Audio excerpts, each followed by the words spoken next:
everybody, and welcome in to today's episode of the Top Cut Yu-Gi-Oh! Podcast. My name is Sunny. I am here hosting with Caleb. Woo! Hello, peoples. Good and all peoples. We know that we have had a lot of guests on recently, and we wanted to take a break from that. We do have several more guests lined up. We have some big name people lined up we are very excited about, but we wanted to give you a little bit of more time with just me and Caleb to just cover some bases. We're going to cover some new cards today. We're going to talk a little bit about some exciting stuff that we think is coming up in the future. And we're going to talk near the end about the top 5 decks of the current format. So be sure to stay tuned for all of that. Be sure to be ready. You want to go ahead and get into the quick play news, Caleb? Yeah, sure. Where do you want to start? Because we got one or two things we got to talk about. I think the place to start is going to be the digital next. Yes, okay. So, which is really pretty much the only quick play news per se. Fair enough. Give me 1 second to pull up the info that I have on it. Yeah. Currently. Oh, yes, here. Okay. So basically, we don't really know much about this digital next outside of it's this stream thing they're going to do for both TCG and OCG at the exact same time. Which is very interesting in its own right. Yeah, which by itself is quite fascinating. And it seems like they're going to be talking about product. Most likely they'll be talking about some... For now, according to the tweets, it's going to be exclusively about digital product right now. But I'm thinking that eventually this will become a more organized Konami dumping future product information as instead of how we've been getting it over here in the TCG, which is very piecemeal from tertiary websites. Yeah, I think kind of like you said. So basically, in the OCG, and they have like a web show that they do. I don't know, about once a month, where they talk about upcoming products. They show you the cards themselves. It's really cool looking. And some of the anchors cosplay whenever it's pertinent to the situation at the moment. Right. I think, though, that very specifically, with it being more talking about digital product, that I really do believe that this is going to be a big update and a big announcement of the Master Duel product for as a worldwide release. Yeah, Master Duel being the current name of basically Konami's version of Magic the Gathering Arena. We think. We hope. Finally get some official rulings from them would be fantastic. Yeah, so we've talked about this before, but what this would basically result in is if we can get a first-party, actual, true game simulator from Konami, this would formalize an enormous amount of things for the game. First of all, like Caleb said, it would formalize rulings, which is a big deal because obviously as of right now, every ruling at any given point in time, unless it has come from Konami itself that this is how this works, every ruling is judge's discretion. And sure, there's precedent set and some rulings stay a certain way forever. Most do. But at the end of the day, at any given event, something can be ruled one way for one YCS, and then the next YCS, the head judge can go, I don't like that ruling, and just change it. And that event, it can be a different ruling. A very prime example of this was number 17 Leviathan Dragon back in the day. And specifically Songen. Yeah, Songen was another one where they just... Like with Leviathan Dragon, is mostly just when he's negated, does he keep his attack or not? And It was literally, for a while, every other tournament, there were flip-flopping between yes, he does, and no, he doesn't. Yeah, that went on for literally months. Yeah, and then, of course, and then with Songen does Songen's effect when detaches material from an Xyz monster? Eventually, Konami said, no, Xyz material are not on the field. Right, exactly. Eventually. But part of the issue here... Okay, so for those wondering how this was resolved, like Caleb said... Konami came out with an official ruling stating, or they officially clarified how Xyz monsters kind of work, which is that Xyz materials are not considered on the field or off the field. They just kind of are in limbo. And so a detached Songen does not get a search effect. And the thing with Leviathan Dragon is, and this is still extremely relevant for 2021 Yu-Gi-Oh! And I'll explain why afterwards.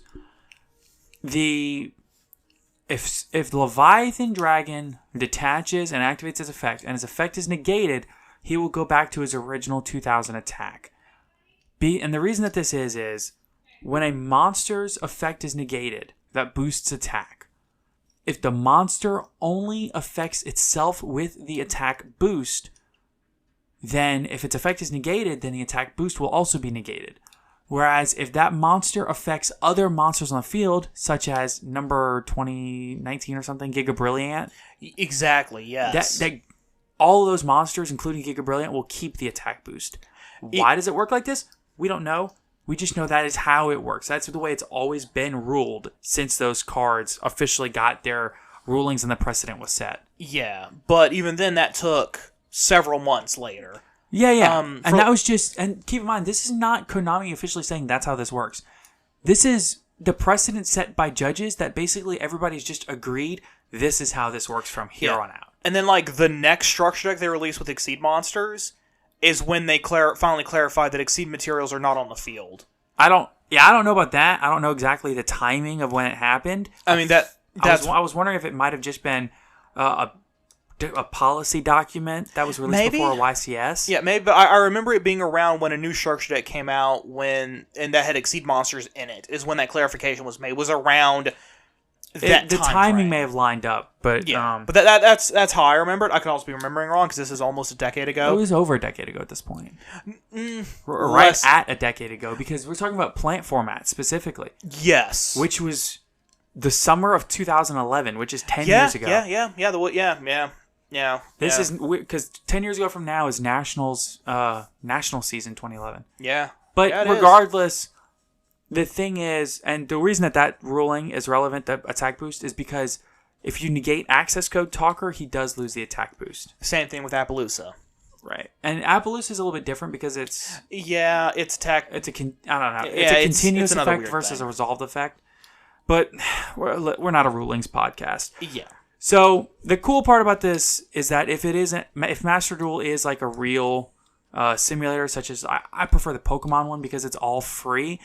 Yeah. Then it's free to play.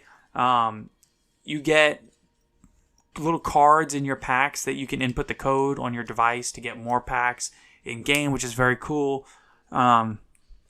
If it's something like that, this represents a huge step forward for the game of Yu-Gi-Oh! And if it's basically anything else, I'm disappointed. I mean, that's entirely fair. I mean, again, as long as it's a case of Konami releases all the new cards in the simulator and the rulings are applied in the simulator, perfect. That's what I want. So that way there's no more being wishy-washy about whether or not card A, when negated, does B, or right. or how these two cards interact. There won't be any more of that wishy-washy nonsense in between judges. So this event, this Yu-Gi-Oh! Digital Next, will be streamed live on YouTube, Twitch, and Facebook. And it'll begin at 7 a.m. Central Standard Time on July 20th, which is the day of release of this podcast. So actually, when this episode releases, it will have already aired. Yeah, it would have been airing for like an hour.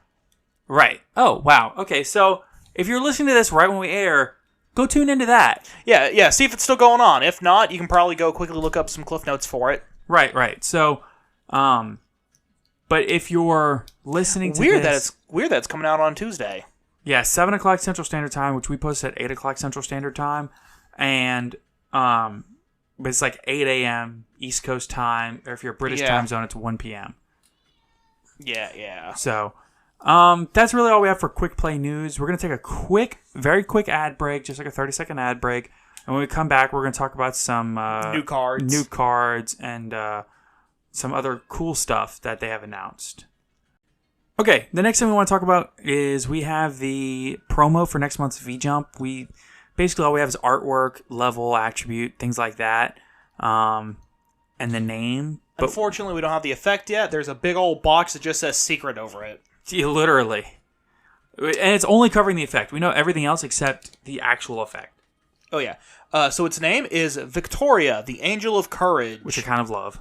Oh, yeah. Level 4 light fairy effect monster, 1400 attack, 800 defense. That's it. Yep. The description that they give for it is, let there be light for the fairy type, an effect monster that supports all kind of fairy decks. Which kind of is gross to me, because that kind of makes me think that it's going to be more basically used in Drytron. Hold on. A level 4 fairy monster appears next issue that has 2 effects heavily connected to both light monsters and fairy monsters, making it ideal for the new Lost Sanctuary structure deck.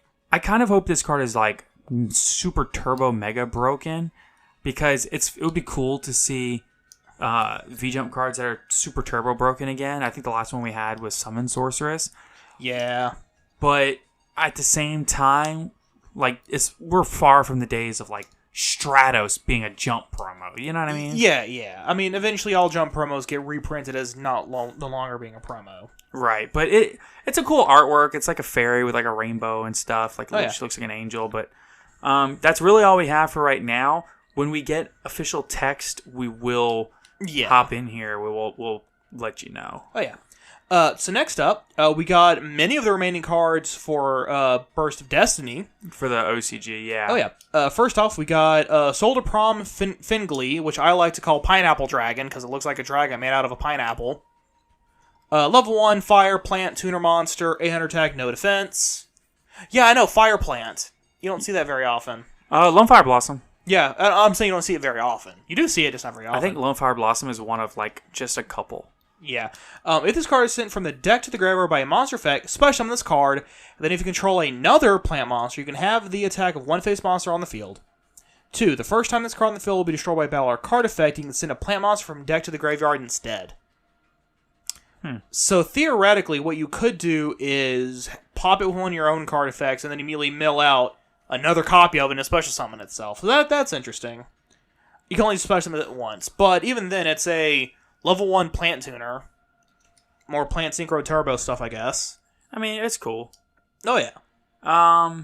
We do also have a huge update to the Burst of Destiny product page for the TCG. It's sort of obvious, but we're going to let you know. Yeah. Once you get on, there's 2 other cards I want to mention real quick. Okay, yeah, go ahead. Yeah. Outstanding Dog Mary. So Outstanding Dog Marin apparently has a girlfriend. That's hilarious. Oh, yeah. It's a light beast, 100 attack and defense. If this card's into the graveyard, activate one of the effects. You can place this on the bottom of the deck, or add Outstanding Dog Marin from your deck to your hand. And then you place Mary on top of your deck. Okay. And then the other card is... Where is it? I just had it. Small World. Here it is. Normal spell card. Reveal a monster in hand and reveal one monster in your deck with its same type, attribute, level, attack, or defense. Exactly one of these. Banish the first reveal monster face down, and then add to your hand one monster from your deck with the same type, attribute, level, attack, or defense. Only exactly one of these that you as the second revealed monster. If you do, banish the second revealed monster face down. That's yeah. To me, that seems like it could possibly become an issue card at some point in the future, but I don't know how. It could be broken. We just have to figure it out. Yeah, exactly. And I'm not smart enough to figure that out. And then lastly, Laundry Trap, which has Laundry Dragonmaid on the front, which I just think is adorable. Of course. That's all. It's not great. If a monster is normal summon or special summon to your field, you can send the top card of your deck to the graveyard. And then if this card is sent from the deck to the graveyard by card effect, you can target one card in your graveyard that was sent there this turn, except itself, add it to your hand, but you cannot activate cards or effects of cards with the same name until the end of your next turn. Interesting. Yep, I just thought that was neat. So do you want to you want me to read the update to the product page? Yes. Okay. Burst of Destiny, the latest core booster for the Yu-Gi-Oh! TCG, explodes onto the scene in this fall. This 100-card set introduces multiple brand new themes, as well as 2 new Boral monsters, including the very first ritual monster for this iconic series from Vrains. You can even find ways to revitalize famous cards from the past, like a whole new strategy based on the penguin monsters that have existed in the Yu-Gi-Oh! TCG since 2002. Burst of Destiny is filled to the brim with high-octane strategies that are ready to blast into duelist decks. Here's a taste of what you can expect. Powerful Dark Dragons, that would be the Boral monsters. Yeah. The debut of a winged beast theme that can triple your normal summoning power and incentivizes tribute summoning level 7+ monsters. This is for sure the Flunderies. Yeah. A new Worm Synchro theme that grants you powerful effects and tokens that are also tuners. You can play them on their own or mix them in with other powerful worms. This is Zhang Zhang's. If we're pronouncing this wrong, somebody please let us know. I don't actually read Chinese. I don't know. Preferably with a pronunciation guide. For real. Brand new Destiny Hero monsters. These are these were talked about previously. These have all been released. More cards for the themes introduced in Genesis Impact, Ancient Guardians, Lightning Overdrive, Dawn of Majesty, Ghost from the Past, and more. So, the Genesis Impact themes that have been introduced are probably Drytron and Earth's Arctic, which is probably the fusion. Ancient Guardians is probably Ogdoadic, or maybe something else off to the side. Let's see. I'm trying to remember what all... there's that Sulfur monster. Some Sulfur stuff. Yeah, that Sulfur Link monster is going to be in there. It should be in there too. Lightning Overdrive. What was released in Lightning Overdrive? Utopia stuff. It was mostly Utopia stuff. No, there was definitely a new theme released in the Lightning Overdrive. I think Amazement? Yeah, that would make sense. Yeah. Dawn of Majesty, which we don't have yet, but we'll talk about that in a second. Yeah. Ghost from the Past. This is probably Sun Avalon.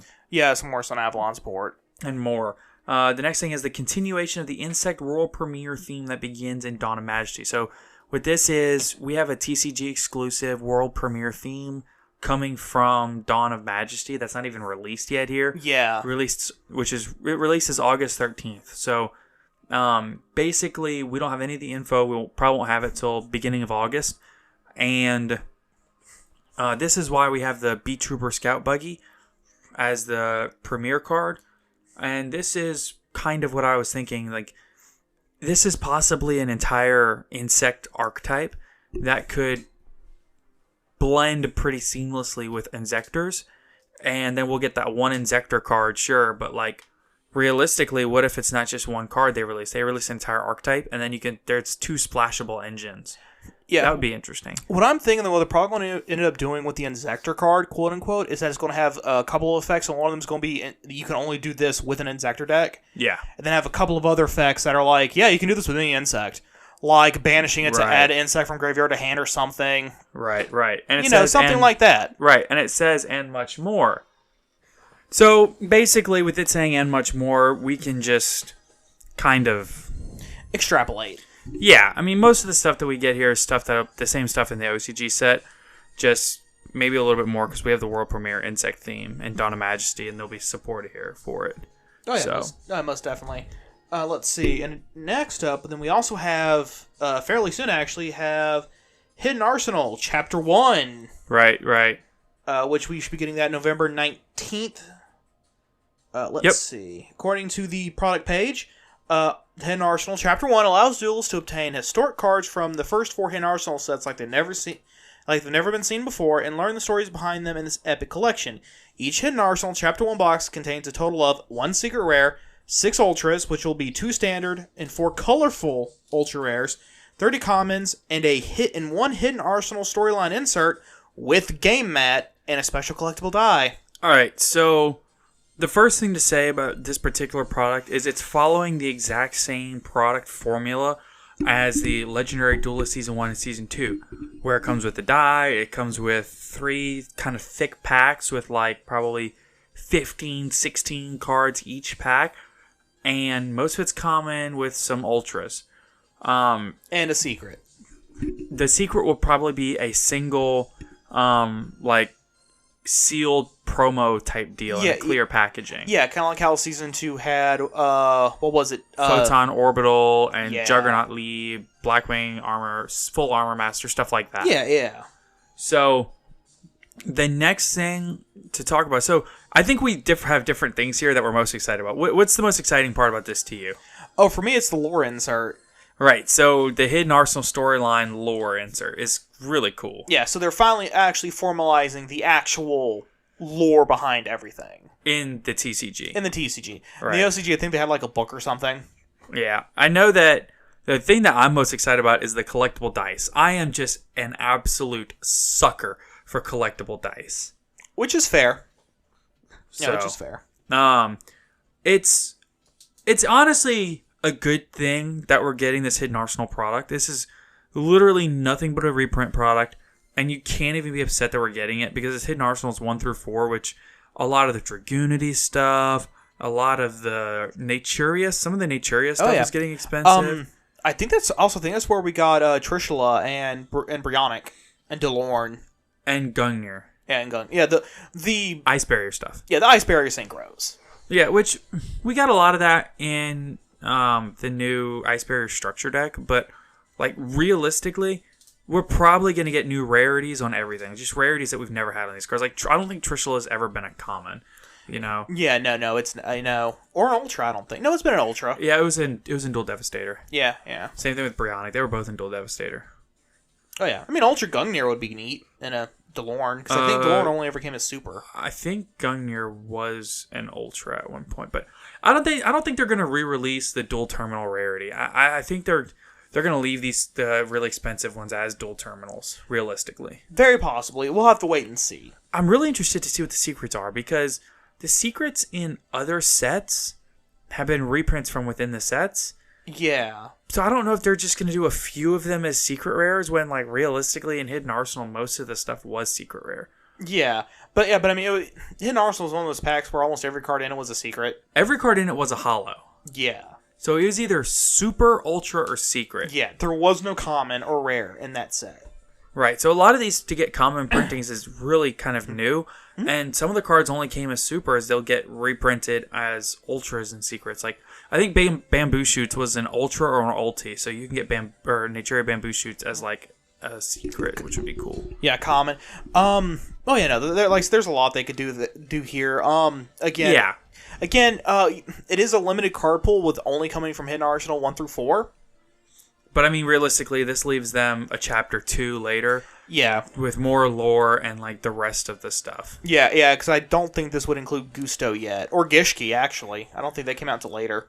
Yeah, I think you might be right. And I don't think it would include some of the Satellar Knight stuff. Yeah, Evil Swarm was also part of the Evil Swarm, that's what I was thinking. Actually, I think Quill Force were also part of... Yeah, the Quill Force was also part of the Hidden Arsenal, and so was Shadal. No, Quill Force... I mean the lore. They might be part of the lore. Yeah, but they didn't. Yeah, but they those Quill Forts and Shadal were both released in Duelist Alliance. Yeah.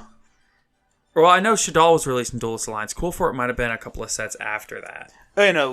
Quill Fort was actually the next set that was coming out right after was in the next set after we quit. Next set after we quit was Duelist Alliance because that's when they introduced pendulums. Yeah. Because I remember it being a big deal at the time about the Quill Forts because they were about to come out, and people were talking about it becoming a tier 0 deck because of towers. Yeah, I didn't know if Cleafort was. I don't know if it was Duelist Alliance or the one after, but yeah. Like realistically, it doesn't matter at this it doesn't point. Really, Like I know we should probably look it up real quick, but like I mean, it doesn't ultimately for Hidden Arsenal Chapter 1. It doesn't matter because again, it's going to be Hidden Arsenals 1 through 4. Yeah, I'm really interested to see what these collectible dice look like. I think. Oh yeah. Realistically, like they have to have like a Brionic one and like a Trishula one, Naturia Beast. Oh yeah, or Barkion, maybe even Exterio. Yeah. So yeah, we'll have to wait and see. Like I said, there's a lot they could do. There's a lot of good they can do with the set, with the possible common reprints. There's a lot of bad they can do with possible just reprinting something as a rarity it's already in. Yeah, I don't know. It would be cool to see them reprint other stuff that's not like. Because like realistically, nothing in this set is going to be relevant at all because most of these cards have been reprinted several times now. Yeah. The only thing that hasn't been reprinted several times now is basically like Dragoonity and Naturia. Yeah. So yeah, I mean, if they had every Dragoonity card that was out from Hidden Arsenal 1 through 4, and Naturia card, that'd be great. Yeah, I mean, like Naturia Cherries is just like a $20 or $25 super for no particular reason. Because I don't think it's been reprinted since. I think it's been once. Yeah. So. That's pretty much it for the Hidden Arsenal stuff. The next thing to talk about is the Brothers of Legend. We had the big update for it, which we knew some of this, but I'm just going to repeat it. It bears repeating. Brothers of Legend enters the fray this fall. Multiply your fun with this all-foil booster set that introduces never-before-released cards from the first 6 animated series into the TCG. Brothers of Legend features cards from Yugi, Zane Truesdale, Cyrus Truesdale, Sherry LeBlanc, Yuma, and more. Here's a quick look at what duelists can expect. Yugi's Kuribo brothers are finally here. Curry Babylon and 5-star Twilight allows you to fill your field with Kuribo monsters. Need an easy-to-summon level 5 monster to tribute for 5-star Twilight?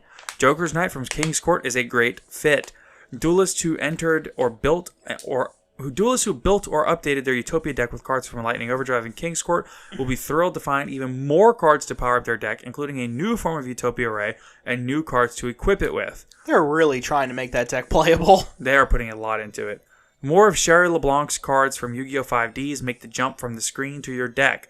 Combine them with the Fleur cards from Legendary Duelist Synchro Storm to maximize their potential. Wow, that would be awesome if we were getting that set before this one. Yeah, no, we're not getting that set until January. January 21st. Empower your Ignister deck with brand new cards that special summon monsters and help you dominate the field. If you haven't tried this strategy yet, many of its basic cards will be available in the 2021 Tin of Ancient Battles Mega Packs. Brothers of Legend has nearly 60 new cards in all, as well as more than 30 returning cards, including another chance to obtain the tournament mainstay Forbidden Droplet. Each 5-card pack contains 4 Ultras and 1 Secret. So, I think that this is interesting. I think that, obviously, the Forbidden Droplet reprint's cool. Very much needed.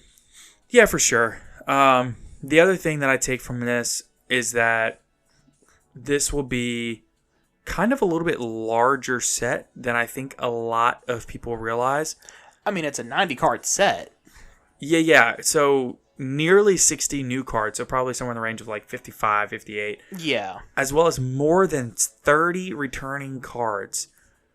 That's a lot of reprints. I mean, realistically, if we're already going to see Forbidden Droplet here, I wouldn't say it's out of the question to see something like Access Code here too. Oh, absolutely, because there's still 29 empty slots. More than 30. Yeah. Oh, yeah. So it could be 30 or more empty slots. Oh yeah. But I'm just saying the 29 because they say it is more than 30. I'm just going to say it's 30 exactly. Yeah. But like, you could also see realistically, like. I'm trying to think of some of the other cards. Ice Dragon's Prison would be great in here. Oh yeah, another IDP reprint would be good. That would be, well, I don't know. It depends on what's in the 2021 tins, because it depends on what's in those tins. And also El Dorado. Yeah. Actually, this comes out. Does this come out before the tins? I think it does. I don't remember the exact dates. I am absolutely awful with dates. That's why I have a calendar. Which I need to update with all the new stuff. The Brothers of Legend comes out October 1st, and the 2021 tins come out September 17th. So like, they're coming out within 2 weeks of each other. Yeah, 3 weeks at absolute most. 2 weeks. 17th to the 1st. It's exactly 2 weeks. Yeah, okay, my brain... or almost exactly 2 weeks. For whatever reason, my brain heard 17 and then went, 13. Gotta love it sometimes. Brains, they really do be like that sometimes. Yeah. But no, like 2 weeks. Yeah, like you. Almost so we'll get the 21. Yeah, so we'll get the 2021 Mega Tens of Battle, and then 2 weeks later we'll get this. I mean that's some good. I mean that's a lot of reprints flying around. Basically, any card that was released last year, you could realistically see here. Zeus, the entire Tri Brigade deck. Access Code. The entire Ad Ignister deck, the entire Virtual World deck. Well, the entire Ad Ignister deck is pretty much confirmed to be reprinted just due to the 10 of Ancient Battles outright stating that almost every card for the Ad Ignister archetype is going to be in it. Right. So that's actually really relevant because with that deck getting more support plus that deck is already like solid rogue, like almost in that like tier 2 category, borderline tier 2. It is poking that line. Yeah, like the deck's really playable. Like I think there were some top 32 representatives at the YCS of this deck. So, but yeah, it's really interesting. This between Brothers of Legend and Burst of Destiny, there's some really interesting products coming forward. And El Dorado, all the reprints are getting from El Dorado too. Right. So they've got a confirmed Chamber Dragon Maid reprint in there. I mean, IP Masquerade reprint. right, and no telling what else. Like, Nightmare Unicorn. right, because there were confirmed alternate artworks for those. Yeah, for IP Masquerade and the Unicorn Not Chamber. Right. Yeah, like It's really interesting. Just a lot of reprints are flying around right now. That's going to be quite the upset for quite a few people who were like, Access Code's not going to get a reprint, so I'm going to buy Access Codes and resell them whenever they jump up in price after everyone's disappointed without the reprints. They're going to get disappointed if Access Code ends up getting the reprint. Well, I mean, like, I don't know why you would do that, but every super expensive core card is going to get a reprint at some point. Yeah. Your Access Code Talkers, your Forbidden Droplets, your Triple Tactics Talents, like they're all going to get reprints at some point. But people who are buying Access Code Talker right now for lowest verified right now is $150. Okay, $150 as of Sunday, July 18th. Right. I just realistically, we're dropping $150 on this card right now, unless you're actively competing at a high level.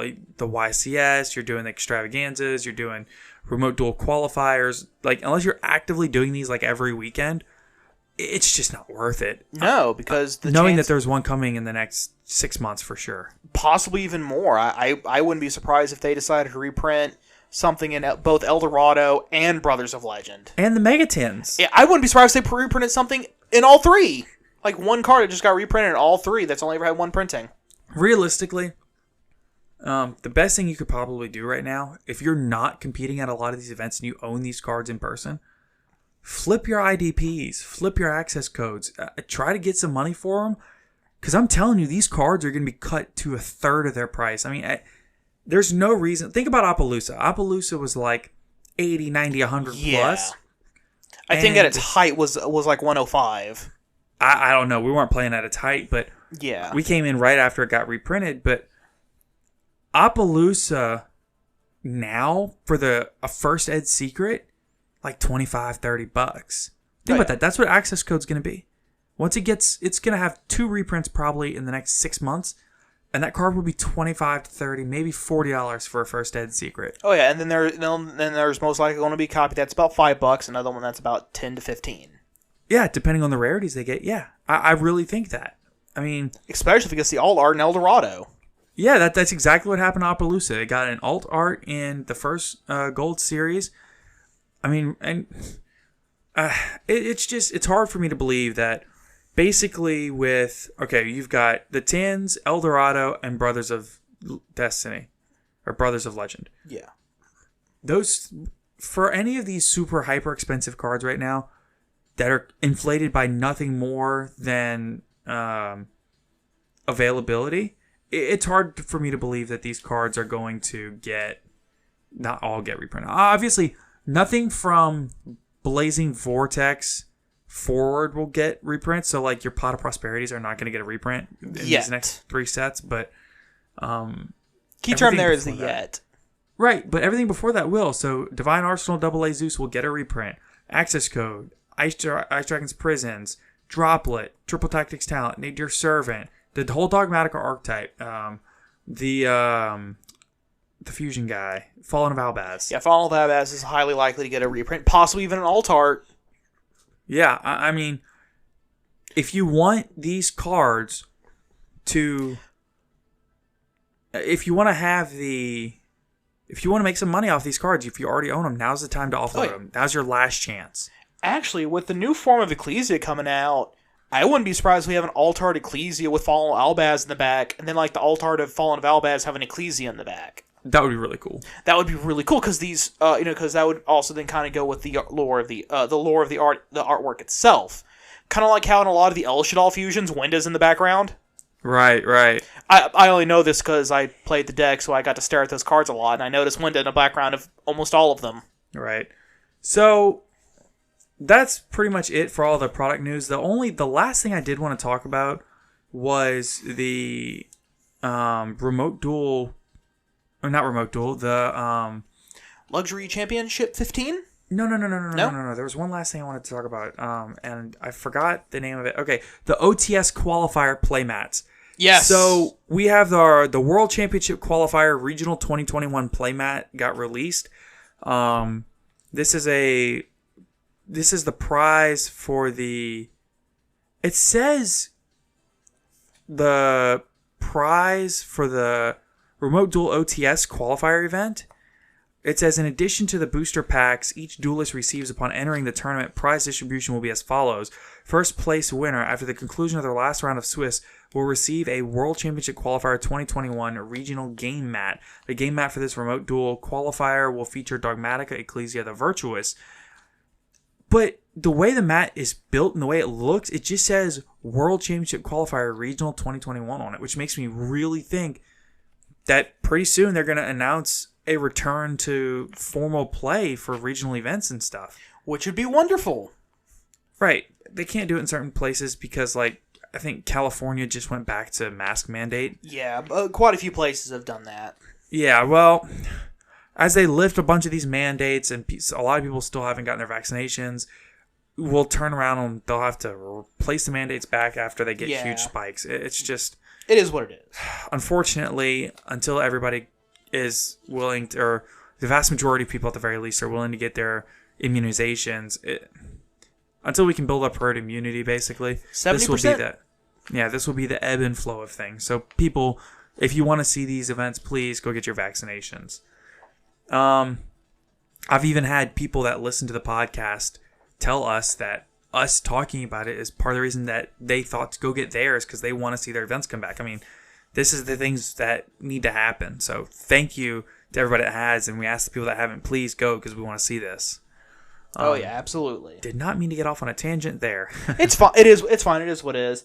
But like, not only that, the mat itself just looks pretty. Because I mean, it's a great looking mat. Yeah, I mean, because I didn't think that blowing up Ecclesia's portrait would look as nice as it does. Oh. But because normally when they blow these cards up like that, it's not. It doesn't translate well. But what they did is that after they didn't blow it up near as much, and then the edge of the artwork fades into like this.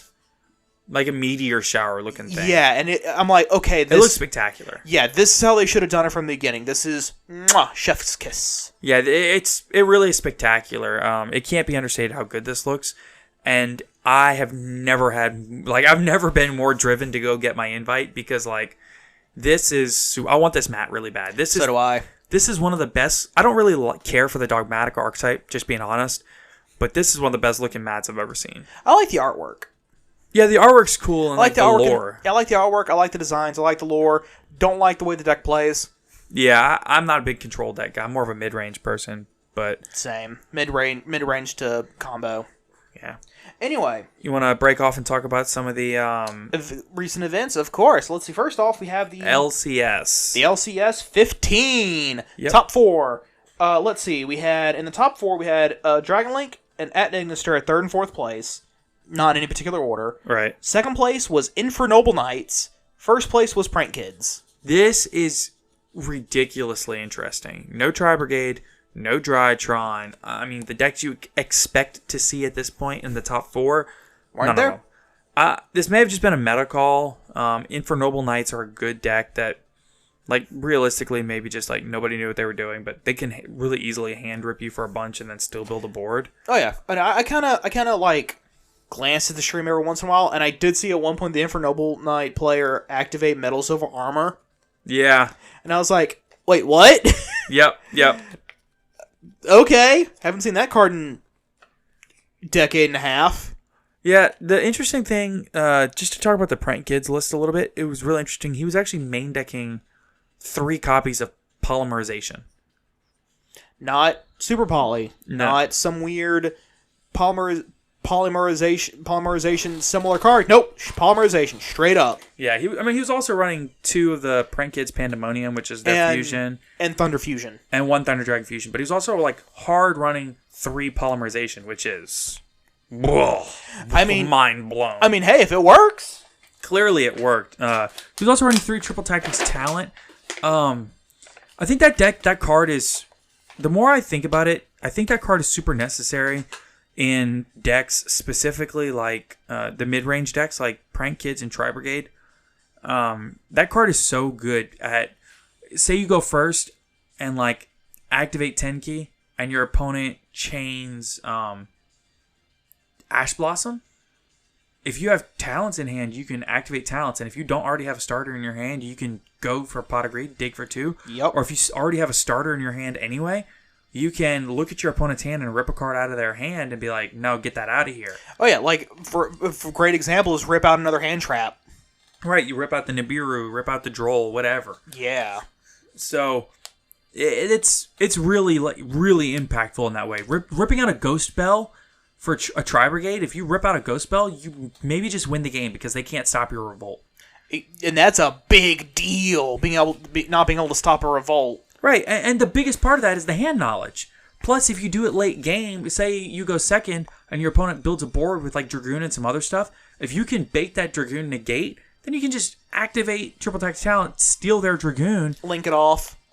You don't even have to link it off. You can activate its effect to blow up the rest of their board and then just attack for gain. That is, that is also a possibility. You just punish them for running the Dragoon. Yeah. It's I know it's expensive. It's $110. And I wouldn't recommend buying one right now, but if you already have it and you've cut it for reasons, I would think about putting it back in. I would rethink that decision. Especially if you're on combo or mid-range. I think it's just... The decks right now are kind of fragile in a way. I mean, most of the decks you see, sure, they have their extenders, but like we all know Drytron is great, but kind of... There's certain cards that just kind of really hurt the deck. Same thing with Tri-Brigade. Same thing with Attic Nister. I mean, if you stop the right thing, they just kind of have trouble keeping going, whereas talents can give them the extra juice. Oh, yeah. So. Yeah, most definitely. For whatever reason, every time you said TTT, my brain just immediately thought of Lightning Storm, and I'm like, it just got a reprint. No, it didn't. No, it didn't. It's probably about to, but... Yeah. Speaking of, so I went to the shop this past week, over the weekend, bought 2.5 boxes of King's Court, and I pulled a Collector's Rare Gilded Gearfried, I pulled a Lightning Storm, and I pulled a Utopic Draco Future. Very nice. Yep. And I pulled a couple in 2 Imperial Bowers, which was like a $10 Ultra, so that was nice. Mm-hmm. So I had a good time. It was I think King's Court is fine. That was the first Collector's Rare I ever pulled. I ended up trading the Bowers, and 2 Arcana Triumph Jokers for a Collector Utopia, which I think is a great deal. It really is. Yeah, for those of you thinking about buying King's Court, I like it. I think it's a fine set to open. So yeah, I did see one video of somebody who actually built the Poker Night deck. So I actually got to see it function. It's easy to stop for the turn. Fragile but fun. But then next turn they can just attempt to repeat the same play again. Oh really? Yeah, I guess the deck does have an enormous amount of recursion. Like the duel I saw, they stopped it turn 1, went to turn 2, and he just tried to play the game plan and got stopped again. Turn 3, tried to play again, right, and got the play. It was the exact same cards being looped over and over again. Yep. And I'm like, oh, that's how the deck wins. Is just making you run out of resources by trying to stop it over and over and over again. Yeah, I mean, that's, I guess it's more mid-range than I thought it was, but yeah. So that's your LCS 15. We don't have everything. We just have the top 4. Honestly, it's kind of difficult to get information on these once they happen, but yeah, I mean, particularly because it happened earlier today. And normally it takes the LCS Facebook page a couple of days to update with all the deck lists and all that. Right. I think there was also a remote duel qualifier, but I don't have all the decks for that. We'll try to get the deck lists for that for the next episode. Yeah. So. Did you at least get who got first? Nope. In fact, I don't even know if it's done as of our recording. Oh, yeah, it's probably still going on as we're talking. So. The last thing we want to talk about is we wanted to kind of do a quick 10-15 minute breakdown of the top 5 decks of the format. In our opinion. Right. So we've kind of set an order here, and actually we're going to do top 6 because the 6th deck we feel is just outside base, and basically we'll break down the top 6 decks of the format in our opinion. We kind of agree on the order here. So it's not going to be like your list versus my list. It's just kind of our list. Number 6, we have Virtual World. The reason that this deck is at number 6 for us and not higher is because, one, it takes a very experienced pilot that knows a lot of what they're doing. The deck is kind of big brain, but you're rewarded with an end board of either Crystal Wing Synchro and Dragoon or Crystal Wing Synchro and Kaliga, which is brutal. Oh yeah, either one of which is not fun to see. Right. But the problem is the deck can be a little bit on the fragile side, which is if your opponent, it's kind of weird. If you know what you're doing with the deck and you can bait them out and they can stop the wrong things, you can still go through with your plays. But if your opponent kind of knows what to do and knows what's happening, then it can make things more difficult for you. So that's the reason we have them at number 6. The deck can be fragile. It can be very difficult to play. And it's going to be kind of user dependent. So your mileage may vary, basically. Oh yeah, I mean, but it also depends upon what hand traps are popular if you're doing this at a local level. Because the generic hand traps you see at a lot of higher tier play is very hit and miss. I found with Virtual World. Sometimes it'll hit them, sometimes it won't. And even then, when you hit them, you have to hit them at the right time. Yeah, very much so. But at a local level, it very well might be just due to all the decks are at the local level. It might be a case of they're running more of the hand traps that hurt than not. Right. Again, your mileage will vary. Yeah.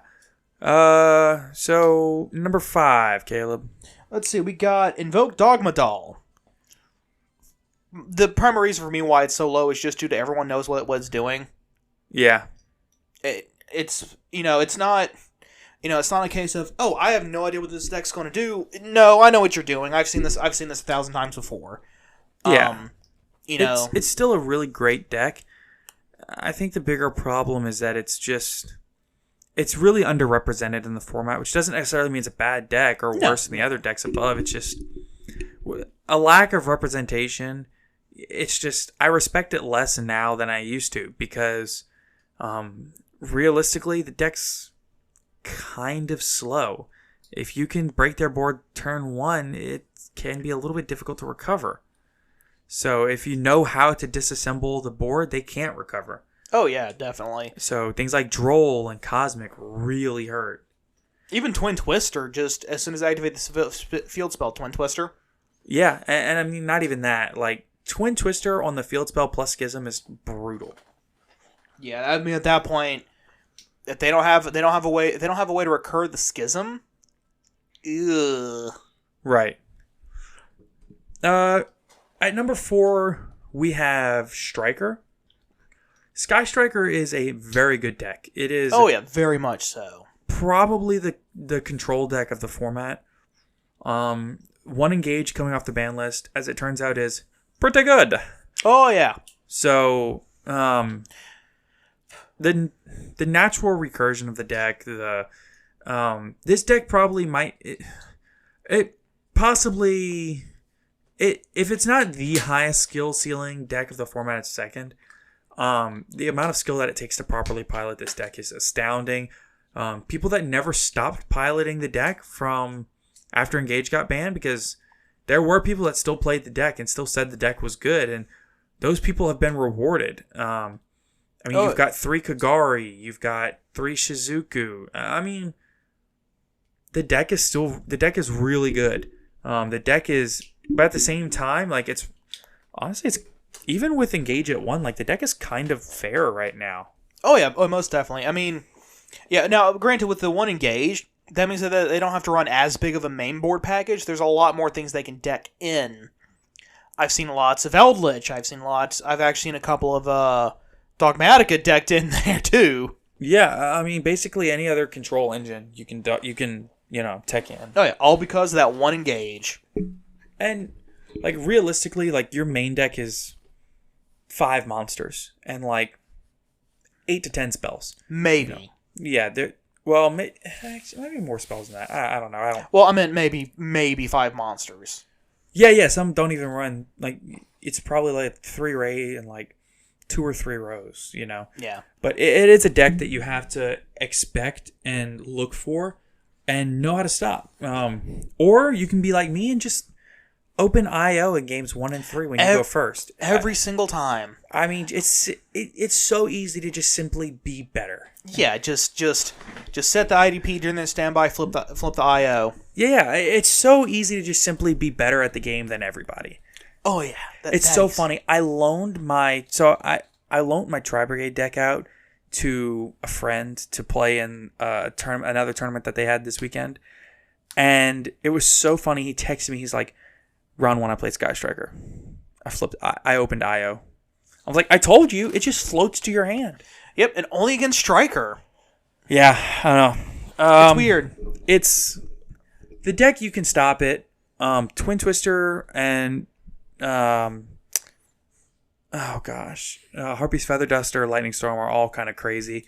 They're all just blowouts against the deck because, like, realistically, if you open turn 1 with like standby Twin Twister, or because a lot of their cards activate, you can only activate during the main phase, or like you have to have a monster on field or something. The other thing that murders this deck is Kaijus.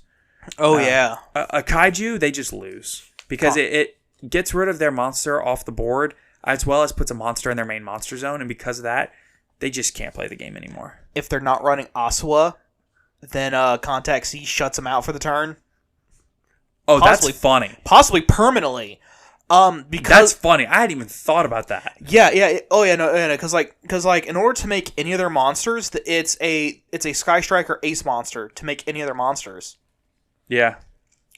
And then Zeke requires a Sky Striker Ace, and the extra monster zone is one of its materials, I think. Yeah, something like that. Yeah. So making a Contact C, and if they don't have Aswa, they can't play. That's interesting. I hadn't thought about that. If they have the Aswa, though, they can just link it into an Aswa and then keep going. That's interesting. But at the same time, it does also then take up their extra monster zone, which is kind of a problem. Yeah, but most of their spells, as long as they don't control a monster in their main monster zone, yeah, then they're perfectly fine. So that's interesting. Another option you have is to Contact C them right as they make an Exceed monster trying to make any other plays. Then you mean a Link monster? Yeah. Because then they have a monster in their main monster zone. Yeah. But preferably, I personally, if I was to ever do this, I would do it right on their first normal summon, Rose, Contact C, let's go. I think it's got to be on a special summon. No, it's normal or special. Oh, is it? Yep. Broken. Yep. So the next card on our list is Prank Kids. Prank Kids are a really good deck. People don't give it enough credit, but no, it's if you underestimate this deck for even a second, you'll blink and they got a full board full of negates that you got to deal with. Well, it's not even negates. So I finally learned what this deck does. Okay, good. I finally played against the deck. I got a couple of matches in, 3 or 4 matches in. I learned it. So basically, if they can establish their 2 3K fusions on board at the same time, which is Weather Washer and I want to say Rip Roar and Roller Coaster or something like that, if they can establish both of those, it's really hard to break their board because they can just nuke your main monster. They can nuke all your monster zones and all your spawn trap zones basically multiple times a turn for almost nothing. Jesus. Yeah, it's really good. And they can basically tag in and out of those fusions and in and out of their links really easily. The deck is honestly, it's really, really interesting. The different things that the deck can do is just it's interesting. I mean, there's no other way to put it. And it can do it every turn. It's a great mid-range deck. Then getting the Link 1 Meow Meow Moo and in Phantom Rage was awesome. That card could have just been a generic Link 1 that did nothing else, and it would have been great. But allowing it being able to, so all of them had to tribute 1 or banish 1 from the field to activate their effects. And to activate their effects, you can banish Meow Meow Moo from grave instead as the cost, which is broken.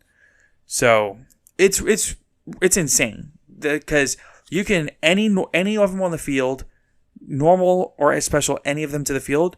Then you can link one into Meow Meow Moo, and then all of them special another one from the deck. So it's an instant link too. Yeah.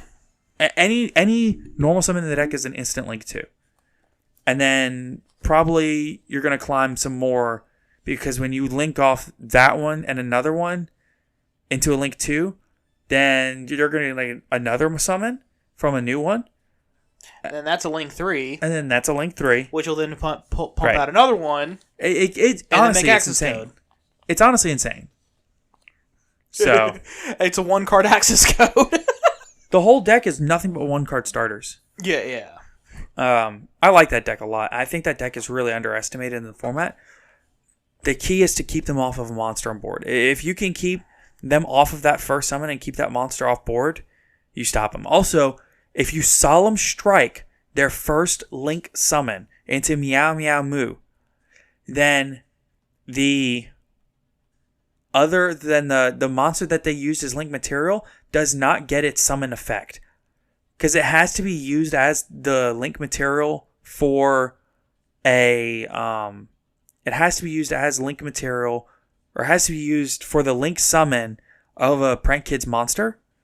And because the summon wasn't successful, it doesn't get its effect. It doesn't trigger. That's weird. It's really weird. I did not know that until this weekend. Because that came up in the YCS. I saw him strike the first summon, and the guy summoned off the effect. And I was like, okay, that makes sense. And I didn't even call a judge. But it was explained to me that way this weekend, which is really interesting. So if you specifically saw him strike the summon, because if you just like bottomless trap hole or whatever. Yeah, the summon's still successful. Right, but if the summon's not successful through Solemn Strike or Solemn Judgment or Solemn Warning, then they won't get it, which is interesting. Yeah, if the summon is negated specifically. Right.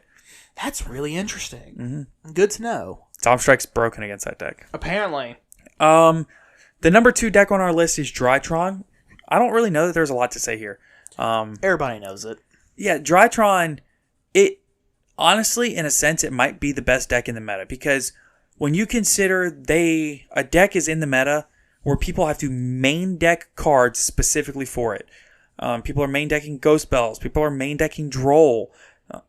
I mean, when a deck is so powerful and prevalent in the format that it justifies main deck and side deck slots specifically to counter it, even if the deck's representation numbers are not the highest, it still could be the best deck.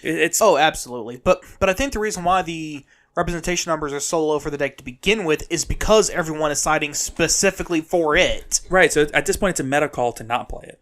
Yeah, almost. It's almost a meta call to not play it. Oh, it definitely is. Because, realistically, it's almost suicide to go into an event, especially a high-level event where you're going to see a bunch of high-level play.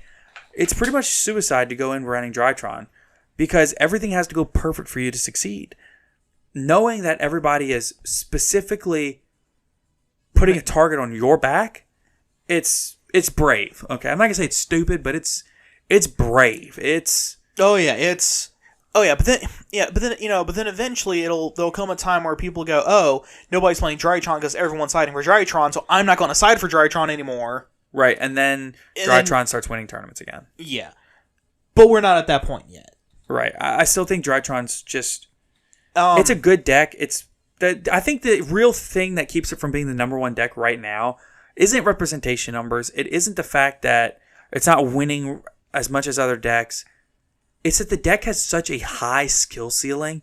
The deck is so difficult to play. It has so many lines and so many options. It makes the deck really difficult to play.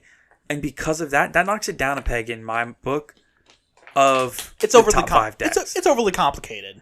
Yeah, it's not even that it's overly complicated. It's just that it's just complicated, Yeah. I don't know if that makes any sense or not.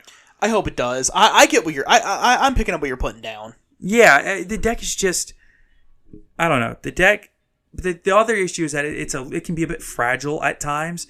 It's really easy to end on just like a Kinkagashi Fucho pass or just like a Link Karibo pass after one interruption. And then there's other times where they just have all the gas. You hit them with 3 or 4 hand traps, and they just don't care. Oh yeah, like you'll hit him with you hit him with an Ash, and then you hit him with a Ghost Spell, and then hit him with the Nib, and they're still going. Yeah, the thing that's really going to stop them is Droll.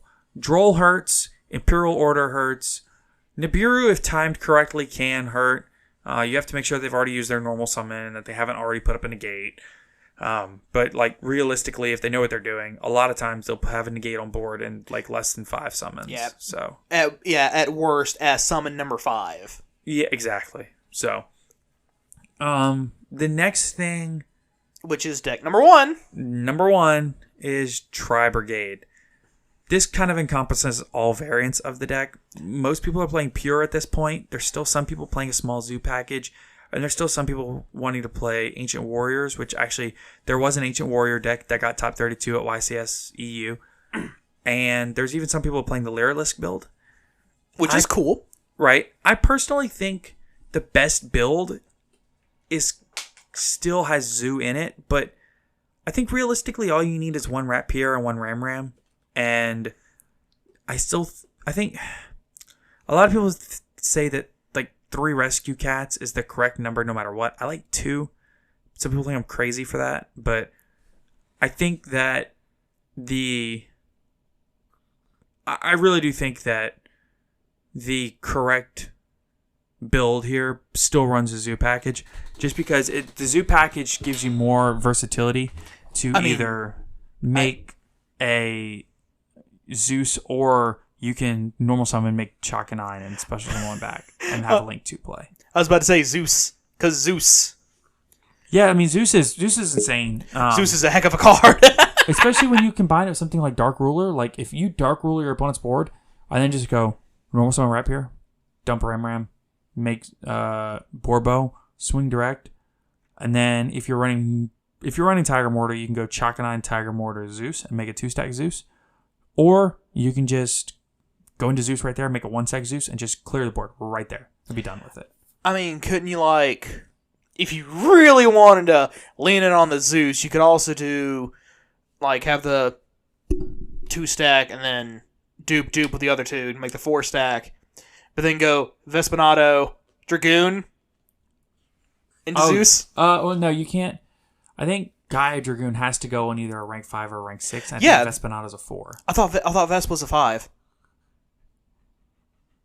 Lord, I don't know. She could be. I haven't looked at the card that closely, to be honest with you. Well, let me check real quick. Let's see. What was it? Drill Stinger? Drill Driver Vespanado. Drill Driver Vespacito.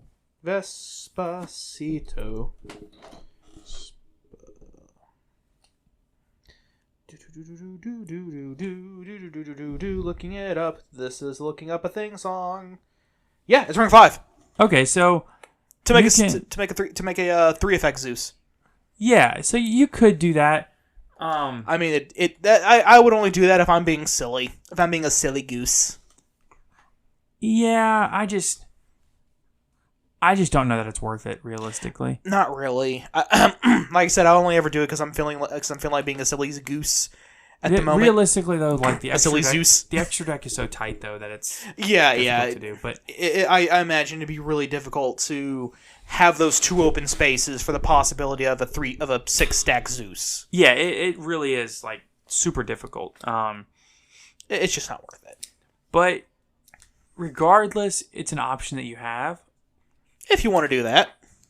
I think that the versatility the deck allows to tech in all these different engines is possibly one of the best things about the deck. Oh, yeah. Now something else you have to keep. Now something else that I personally believe, in my opinion anyway, is that the deck, the actual representation numbers, is less about how good the deck is. Don't get me wrong; it's a fantastic deck, but a part of that is also just how popular it is. And the deck is a lot cheaper than Drytron. Yeah. But I mean, even just looking at the card itself, you have the really buff warrior looking dude. You got 2 of them actually in Fractal and Kuraz. Yeah. You have the more edgelord Shurag. You have the waifus. Yep. It's got everything you need there for everyone. It's just for design popularity. Yeah. Anyway. Yeah. I mean, it's a well designed deck. But I really think a lot of the reason that it's so well represented is that it's the cheapest top tier meta deck we've seen in a while, like realistically. Outside of maybe Virtual World. But I mean, like, the most expensive card in the deck I can think of off the top of my head is probably the Fractals. Fractals are $22 and Shurag is $25. But yeah, and Shurag is a 1 to 2 of. Yeah, it's a 2 of. You need 2 Shurags, but you need 3 Fractals, and that's about $100. But like everything else is common. Yeah, the Revolts are commons. The kits are super, I think. Kit and Karas are both supers. The Revolt and Nervals are commons. Bear Bum is a super. It's like a $2 super. Right. Rugal the Silver Sheller, which is to most people just a 1 of. That's a common. And then Farajit the Baron Blossom, which is only about $5. She's an ultra. $200, you can have the whole deck. Yeah, for sure. Not quite budget, but it's still way cheaper than Drytron, where 6 cards, you're already at $200.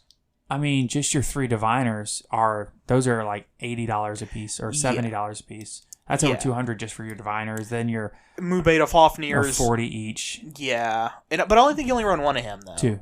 You run 2? Okay. Well, some people only run 1. I really think 2 is the correct answer because you have so much extra deck space and it's such a great follow up. Fair enough. So like 2 Mu Betas, so that's like another $80. Your Novas are another $30 each. Yeah. Then you got to get your then you have to get the fairy package. Your the Herald of Orange Lights are expensive. $5 a piece for the common from a structure deck. Yeah, or more. Yeah, or more depending. Yeah, it's.